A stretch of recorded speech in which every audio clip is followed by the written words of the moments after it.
Australia के PM ने PM Modi के स्वागत के लिए एक लाइव कॉन्सर्ट किया था, जिसमें 20 से 25 हजार लोगों को पैसे देकर फ्लाइट्स में भर भर कर लाया गया था ताकि वो स्टेडियम में मोदी मोदी चिल्ला सके। मैं ऐसा खुद नहीं कह रहा, बल्कि वहाँ के रिपोर्टर्स कहने के बाद इनकी रिपोर्टिंग सुनिए। Another hour and a half. They said 25 to 30,000 would be here, and I think that's on the money. So people have been so keen to come to this. They've chartered flights from other cities. We've seen protests today. They followed out Mr. Modi to Marvel Stadium, but they were drowned out by the Indian community groups and their enormous drums. सुना आपने reporter क्या कह रहा है कि 20 से 25 हजार लोगों को फ्लाइट्स में भर भर कर लाया गया है। एक्चुअली में इंडिया के अंदर भी तो ऐसा ही होता है। जब मोदी या फिर किसी बड़ी बीजेपी नेता की रैली होती है तो उस रैली के आसपास जितने भी गांव के लोग होते हैं उनको बसेस में भरकर कुछ चंद पैसों के लिए वहां पर लाया जाता है ताकि वो मोदी मोदी चिल्ला सके। This is about as close as we'll get to Narendra Modi on his trip to Melbourne. He famously avoids unscripted news conferences, preferring instead more stage managed appearances. ये है ब्लैक जोन्स 7 न्यूज ऑस्ट्रेलिया के reporter. इनका कहना है कि Modi unscripted journalist को avoid करते हैं और मोदी वहीं पर जाते हैं जहां सब कुछ पहले से ऑलरेडी डिसाइड होता है कब कहां और कितना बोलना है। इवन सेम ऐसा ही क्वेश्चन ऑस्ट्रेलिया की जर्नलिस्ट ने पूछ लिया था कि पीएम मोदी प्रेस कॉन्फ्रेंस क्यों नहीं करते। Why did Mr. Modi not give a press conference to New Zealand journalists here?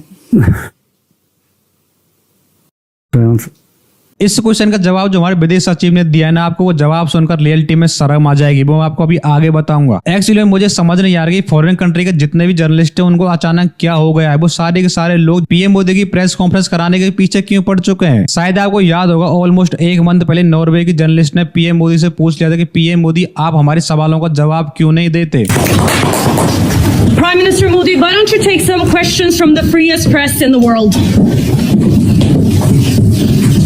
इसके बाद इन जॉनसन भाई ने मोदी जी के बारे में बोला कि आप अनस्क्रिप्टेड क्वेश्चन का जवाब क्यों नहीं देते। एंड फिर से एक बार ऑस्ट्रेलिया की एक लेडी जर्नलिस्ट ने हमारे विदेश सचिव से डायरेक्टली पूछ लिया कि आपके पीएम मोदी प्रेस कॉन्फ्रेंस क्यों नहीं करते। Why did Mr. Modi not give a press conference to New Zealand journalists here? इस क्वेश्चन का जवाब जो हमारे विदेश सचिव ने दिया ना, आपको सुनकर, जैसा कि मैंने आपको पहले बताया था, आपको सुनकर रियलिटी में बहुत ज्यादा शर्म आ जाएगी। तो एक बार उसका जवाब सुनो आप। Why did Mr. Modi not give a press conference to New Zealand journalists here? You have a question? You have a question? Okay. So, your question has that quality of déjà vu because it's not appropriate for me as a civil servant to question Mr. Modi's political method. He is a very successful politician. But let me give you some context. So Mr. Modi Prime Minister Modi is a quintessential Indian politician. By and large, Indian politicians favor direct, contact with their electorate.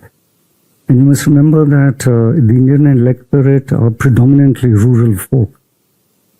They want direct contact. They don't like being spoken down to. They don't like being spoken to through intermediaries. And Mr. Modi has perfected the art of direct contact with his electorate, and he seems to be doing a rather good job of it since, he's been elected now. He's in his third term. He's one of the longest serving prime ministers in our country.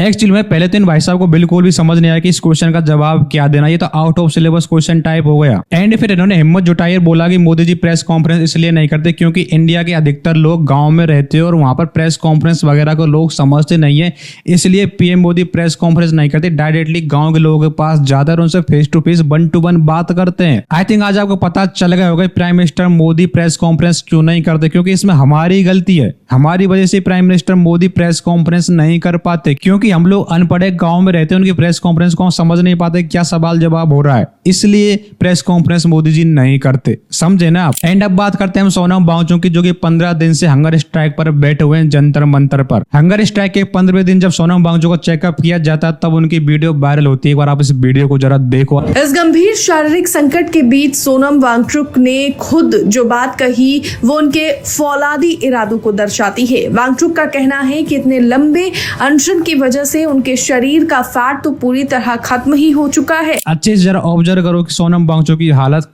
किस तरह से खराब हो चुकी है already इनको 15 दिन से ज्यादा हो चुका है, आज 16वां दिन है हंगर स्ट्राइक करते करते, और हमारी सरकार उनके बारे में बिल्कुल भी नहीं सोच रही है। अगर सब कुछ ऐसा ही चलता रहा तो सॉरी टू से कि सोनम वांगचुक लिटरली बच नहीं पाएंगे, उनकी मौत एक दिन हो जाएगी because of hunger strike. So thank you so much, आज की वीडियो में इतना रखते हैं, मिलते हैं एक और नए वीडियो को। चैनल पर नहीं तो प्लीज चैनल को जरूर सब्सक्राइब करना, लाइक करना, कमेंट्स करना। Thank you so much and bye bye.